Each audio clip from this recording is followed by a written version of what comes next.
ఏపీలో ఉద్యోగులు, పెన్షనర్లు ఎదుర్కొంటున్న సమస్యలు ఒక్కొక్కటిగా పరిష్కారం కావాల్సిన దశలో ఉండగా ఇప్పుడు అవే సమస్యలు ఉద్యోగ సంఘాలు, పెన్షనర్ల సంఘాల తదుపరి ఉద్యమ కార్యాచరణకు దారితీసే పరిస్థితి కనిపిస్తోంది. ముఖ్యంగా 29 కీలక డిమాండ్లపై ప్రభుత్వం ఇప్పటివరకు స్పష్టమైన నిర్ణయం ప్రకటించకపోవడం, ఇప్పటికే ఇచ్చిన గడువు ముగియడం, తాజాగా 2 వేర్వేరు ఉద్యోగ సంఘాలు ఆగస్టు 16, 19 తేదీల్లో అత్యవసర సమావేశాలకు సిద్ధం కావడం, ఇవన్నీ కలిపి చూస్తే ఇవి కేవలం సాధారణ సమావేశాల వ్యవహారం కాదని స్పష్టమవుతోంది. దీనికి తోడు ఇప్పటికే మరో సంఘం సెప్టెంబర్ 1 తర్వాత నిరసనలపై తీవ్ర నిర్ణయం తీసుకుంటామని ప్రకటించింది. మరో జేఏసీ ఏకంగా సమ్మెకు కూడా సిద్ధమని ప్రకటించింది. నెల్లూరులో జరిగిన ఏపీ ఎన్జీఓ సమావేశంలో శనివారం ఆగస్టు 8వ తేదీన అలపర్తి విద్యాసాగర్ కూడా సీఎంతో సమావేశంలో అన్ని సమస్యలు పరిష్కరించాలని కోరారు. ఎన్నికల హామీలు ఇచ్చిన మధ్యంతర భృతిని, వేతన సవరణ హామీలను అమలు చేయకపోతే తాము ఉద్యమించక తప్పదని ప్రకటించారు. ఇంకో పక్క విజయవాడ, శ్రీకాకుళంలో పెన్షనర్లు తమ సమస్యల సాధన కోసం తమ స్వరాన్ని పెంచారు. ఇవన్నీ ప్రభుత్వానికి హెచ్చరికలుగానే భావించాలి. ఆగస్టు 15వ తేదీలోగా ప్రభుత్వం సమస్యల పరిష్కారంపై స్పందించాలని ఏపీజేసీ అమరావతి ఆగస్టు 2వ తేదీన విజయవాడలో జరిగిన సమావేశంలో గడువు పెట్టింది. ఆ గడువు నేటితో ముగిసిపోతోంది.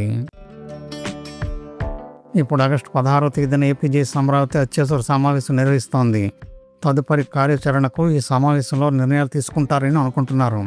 విజయవాడలోని రెవెన్యూ భవన్లో ఆగస్టు 16వ తేదీ ఉదయం 10 గంటలకు ఏపీజేసీ అమరావతి రాష్ట్ర సెక్రటేరియట్, ఏపీజేసీ అమరావతి అత్యవసర ఉద్యమ కార్యాచరణ కమిటీ సమావేశం జరపబోతోంది.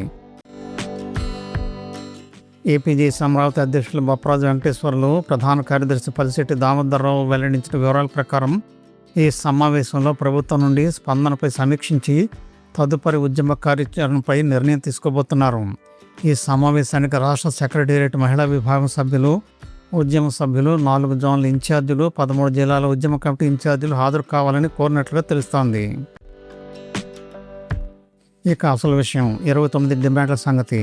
ఇవి అన్ని రకాల ఉద్యోగ వర్గాలకు సంబంధించిన ఉమ్మడి సమస్యలు, అలాగే విడివిడి సమస్యలు కూడా. ఇప్పటికే రాష్ట్రంలోని వివిధ ఉద్యోగ సంఘాలు జూలై 22వ తేదీన వెలగపూడి సచివాలయంలో మంత్రివర్గ ఉపసంఘంతోనూ ఉన్నతాధికారులతోనూ జరిగిన జాయింట్ స్టాఫ్ కౌన్సిల్ సమావేశంలో ఈ సమస్యలను ప్రభుత్వం ముందుంచారు. అందులో అత్యంత కీలకమైన అంశం పీఆర్సీ చైర్మన్ నియామకం. ఉద్యోగులు చాలా కాలంగా ఎదురుచూస్తున్న పీఆర్సీ ప్రక్రియకు సంబంధించి 3 సంవత్సరాలైనా ప్రభుత్వం ఇంకా స్పష్టమైన నిర్ణయం ప్రకటించలేదు. దీనికి తోడు కొత్త ప్రభుత్వం వచ్చి 2 సంవత్సరాలు దాటినా ఇప్పటి వరకు ఇంటర్మ్ రిలీఫ్, పెండింగ్లో ఉన్న 5 డిఏడిఆర్లు మంజూరు, సుమారు 230 నెలలకు పైగా ఉన్న డిఏడిఆర్ బకాయిల చెల్లింపులు, అలాగే పెన్షన్లకు సంబంధించి 3% అదనపు క్వాంటం పెన్షన్ పునరుద్ధరణ, పెన్షన్ డైరెక్టరేట్ వంటి అంశాలు కూడా ఉన్నాయి. అంటే ఉద్యోగుల సమస్య కేవలం పీఆర్సీ ద్వారా, ఐఆర్ ద్వారా జీతాల పెంపు వరకు పరిమితం కాలేదు. ఒకవైపు వేతన సవరణపై స్పష్టత కావాలి, మరోవైపు ఇప్పటికే రావాల్సిన డిఏలు, బకాయిలు చెల్లించాల్సి ఉంది. అదే సమయంలో పెన్షనర్లకు సంబంధించిన ప్రయోజనాలపై కూడా నిర్ణయం తీసుకోవాల్సి ఉంది. మరోపక్క గ్రామ, వార్డు సచివాలయ ఉద్యోగుల సమస్యలు, కాంట్రాక్టు, అవుట్సోర్సింగ్ ఉద్యోగుల సమస్యలు కూడా ఈ 29 అంశాల్లో ఉన్నాయి. అందువల్ల ఈ డిమాండ్ల జాబితా పరిమాణాన్ని చూస్తే ఇది 1-2 శాఖలకు సంబంధించిన సమస్య కాదని అర్థమవుతుంది. గతంలో ఆగస్టు 2వ తేదీన జరిగిన సమావేశంలో ప్రభుత్వం ఆగస్టు 15వ తేదీలోగా తమ డిమాండ్లపై స్పష్టమైన వైఖరి ప్రకటించకపోతే రాష్ట్ర సెక్రటేరియట్, ఉద్యమ కార్యాచరణ కమిటీ అత్యవసరంగా సమావేశమై తదుపరి ఉద్యమ కార్యాచరణను నిర్ణయిస్తామని ఏపీజేసీ అమరావతి నాయకత్వం అప్పట్లోనే ప్రకటించింది. ఇప్పుడు ఆ గడువు పూర్తయింది. ప్రభుత్వం నుండి ఈ 29 అంశాలపై నిర్ణయాలు వెలువడకపోవడంతో ఆగస్టు 16వ తేదీన సమావేశం ఏర్పాటైంది. అయితే ఇదే సమయంలో మరో పరిణామం కూడా చోటు చేసుకోబోతోంది. ఆగస్టు 19వ తేదీన AP Amaravati revenue employees JAC అత్యవసర సమావేశం విజయవాడలో నిర్వహించబోతోందని జేఏసీ చైర్మన్ భూపతిరాజు రవీంద్రరాజు వెల్లడించారు. అదే రోజు రాష్ట్ర గ్రామ రెవెన్యూ అధికారుల సంఘం కూడా సమావేశమై ఉమ్మడి కార్యాచరణ ప్రకటించబోతున్నట్లుగా తెలిపింది. ఇక్కడ సమస్యలు మరింత ప్రత్యేకమైనవి. విఆర్ఏలు, విఆర్ఓలు, సర్వేయర్ల సమస్యలు పరిష్కరించేందుకు రాష్ట్ర ఉన్నతాధికారులు, రెవెన్యూ శాఖ మంత్రి, ఇతర అధికారుల దృష్టికి అనేకసార్లు సమస్యలను తీసుకువెళ్లినా ఫలితం కనిపించలేదని రెవెన్యూ ఉద్యోగులు జేఏసీ చెప్తోంది.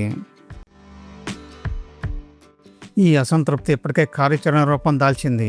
వీఆర్ఏల జేఏసీ ఇచ్చిన పిలుపులో భాగంగా రాష్ట్ర వ్యాప్తంగా కలెక్టరేట్ల వద్ద నిరసనలు జరిగాయి.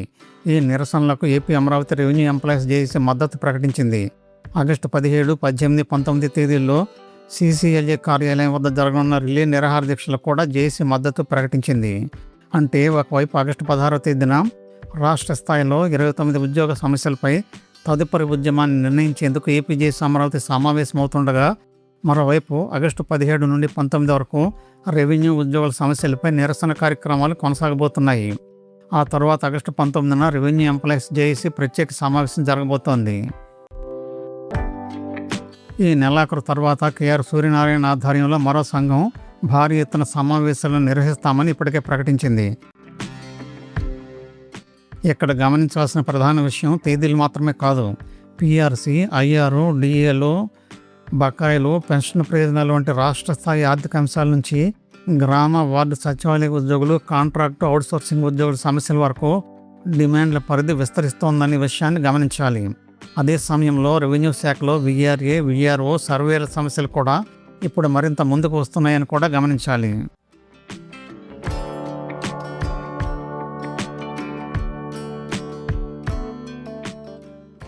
దీంతో ఇప్పుడు ప్రభుత్వం ఒకే ఉద్యోగ సంఘం నుండి కాకుండా 4 ఉద్యోగ సంఘాలు జేఏసీ నుండి ఒత్తిడి ఎదుర్కొంటోంది.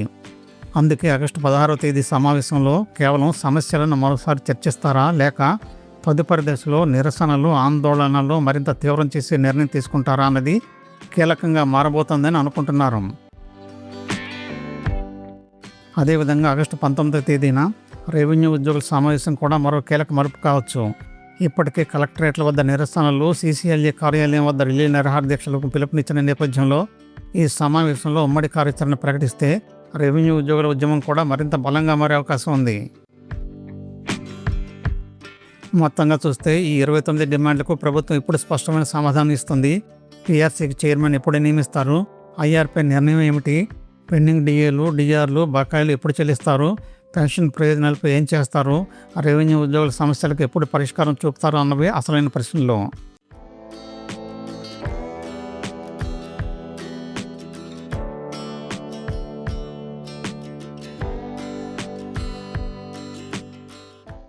మరోపక్క ఈ నెలాఖరు కల్లా ప్రభుత్వ ఉద్యోగుల సంఘం అధ్యక్షుడు కేఆర్ సూర్యనారాయణ విధించిన గడువు కూడా మరో 15 రోజుల్లోనే ముగిపోతోంది. అప్పుడు కూడా ప్రభుత్వం మరో సమస్యను ఎదుర్కోవాల్సి వస్తుంది. మరోపక్క ఏపీ జేఏసీ సమ్మె హెచ్చరికను కూడా ప్రభుత్వం పరిగణలోకి తీసుకోవాలి. ఇలాంటి విలువైన సమాచారం మా ఛానల్ ద్వారా మీకు అందించబడుతుంది. ఈ సమాచారం నచ్చితే ఈ ఛానల్ను తప్పకుండా సబ్స్క్రైబ్ చేసుకోండి. మీకు తెలిసిన వారికి, అవసరమైన వారికి వీడియోను షేర్ చేయండి. అలాగే లైక్ చేయడం మర్చిపోవద్దు. ధన్యవాదాలు.